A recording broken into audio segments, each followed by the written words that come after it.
How to turn off attention-aware settings on iPhone. To get started, first of all go ahead and open up the Settings application on your phone. Once you're here, scroll down and go to Face ID and Passcode. You require your Face ID or passcode to continue. On this page, scroll down and go to the Attention-Aware Features option. As you can see, this feature is currently turned on.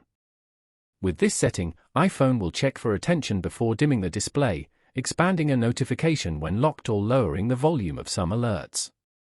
Now, turn off the switch as shown. This way, you get more control over your experience with the device and how you use it. Following these steps, you can easily turn off attention-aware settings on iPhone. Thank you for watching. Please leave a like if this tutorial helped you, or leave a comment below if you have any questions related to the video.